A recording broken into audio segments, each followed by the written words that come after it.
want the ill vibe bust. Yup, your word. I want the ill vibe bust. Yup, your word. I want the ill vibe bust. Yup, your word. I want the ill vibe bust. Yup, your word. Flint, Michigan, a city hit hard by shifts within the auto industry. No less than 40% of its people living in poverty, a constant top fiver for the nation's most dangerous cities, and currently ground zero for the internationally covered water crisis. We're continuously monitoring your water, and it's perfectly safe for everybody to drink. That was the official line for more than a year. Turns out that official line was not just wrong, it was dangerously, toxically, and perhaps irreversibly wrong. It's so outrageous. And the thing is that the governor knew about this. The governor, his office, his people, his so-called environmental office. For many people, the attitude towards Flint is that it is beyond repair. But for the driven, gifted, and positive artists of this city, such as Vice Carter, Joey Koff, it inspires their self-expression and motivates them to a better life.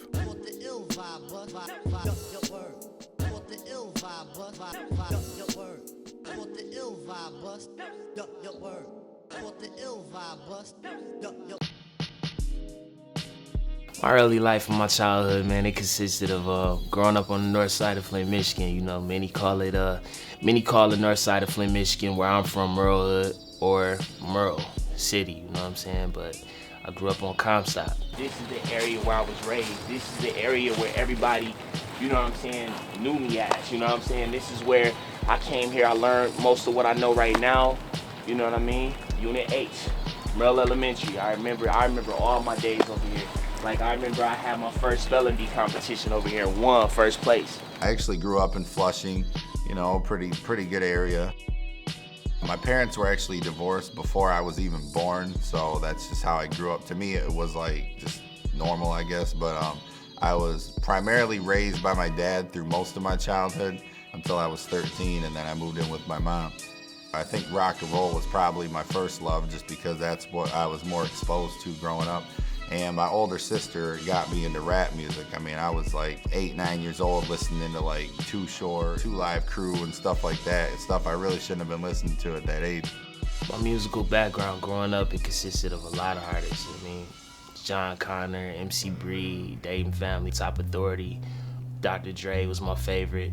Like, that was my favorite producer growing up. My first album that I ever listened to was Dr. Dre's The Chronic. Second, Doggy Style. Third, Eazy-E, 187 Killer. Fourth one was Dog Pound Dog Food.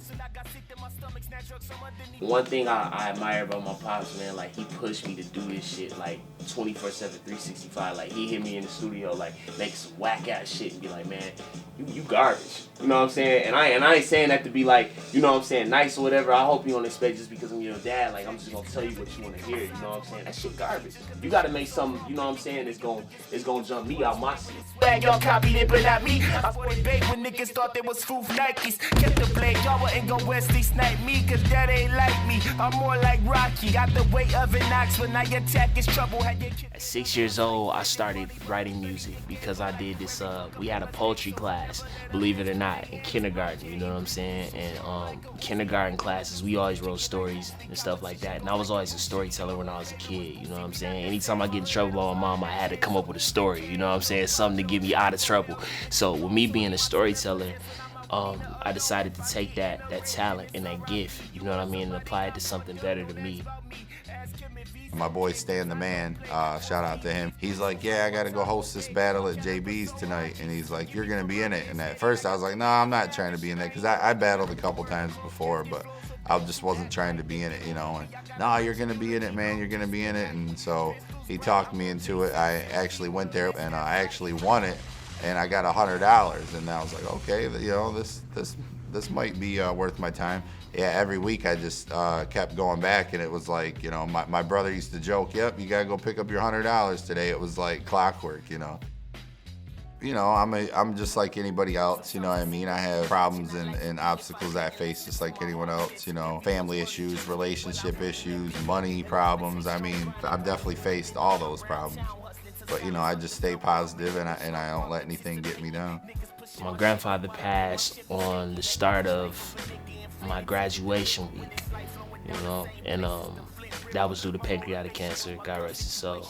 My great-grandmother passed I want to say a year after. You know what I mean? And that was due to, just she had strokes back to back. My cousin got locked up.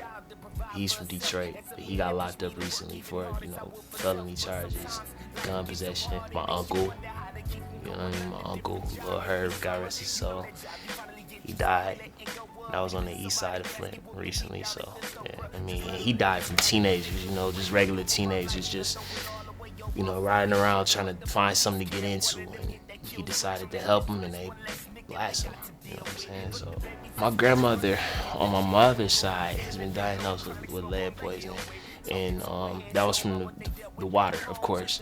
And how she's dealing with it now, she's been to the doctor back and forth, she's been getting help with it, and she hasn't gave up on it. She hasn't, once threw in the towel. She didn't say, you know what, I'm done with it, I want to move out. Because she understands, like, when you got negative cards that you being dealt with in life or whatever, it's not about the cards you dealt, but it's how you play them. Because there's so much more to it, you know what I mean? Life included. It's so much more to life, man, and we take it for granted every time, not knowing that in order for the situation around us to change, we got to make a change first in order for it to change. So she's been being strong, man. I've been calling her, texting her every day. Hey, Gigi, this Pooter. Hey. What you doing? I'm good. How you? What you doing?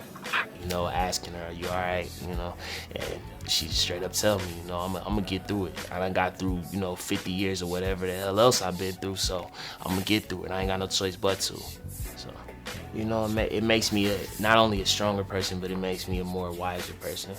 Being an artist in the city of Flint, it's tough, man, because Flint's not a big city. Now there's a little bit of a national spotlight on it because of the water crisis. For those whose mistakes contributed to this disaster, we are fully cooperating with investigations and will hold those individuals accountable. But, generally speaking, we don't have like a huge national scene here where the spotlight's on us. So it's tough, and there's a lot of talent in Flint too. There really is. But, there's also there's a lot of hate. There's a lot of people are real cliquey. If you're like in their crew or their boy, they'll support you. But a lot of times people don't want to support you because you're not part of their crew or from their neighborhood or whatever. It started getting to a point where I stopped rapping about how good I was and how great I was and how much of an artist I was to the city. And I started looking at what was going on in my city, and I started using everybody else's energy from the city and started telling their story for them. Because it's a lot of people in the city who can't tell their story, who won't tell their story because they're too scared to tell their story. I just try to have fun with it. I think, at the end of the day, everybody, they want to be successful and be at the top, but, as long as you're having fun with it, you're okay. And there's people that actually are, at the top or whatever, and they're still not happy with it because they're not enjoying what they're doing. So, I don't know. I think I just be myself, and have fun with it and be creative, and just as long as I'm entertaining people and, people are gravitating towards what I do, then I'm winning. So far this year, I believe I've been a part of one battle against Paulo Creed, and that was in Flint. And I have another battle coming up down in Detroit, actually, on April 9th against Manifesto. He's a white dude from Ypsilanti. He's got like over 20 plus battles under his belt, so it should be a good one. The benefit show is for the shelter of Flint. And the shelter of Flint is in need of help, just like the city of Flint. It's the water crisis, something bad is going on in the city, and I'm just looking forward to giving a helping hand, And I feel like a lot of people at the shelter of Flint really need not only a helping hand, but a voice to let them know that it's going to be okay, We going through a tough time right now, everybody is losing their mind because we can barely bathe, in the water that they give us through the city or whatever. But even though the situation is bad, everything is going to be all right because I said it. So.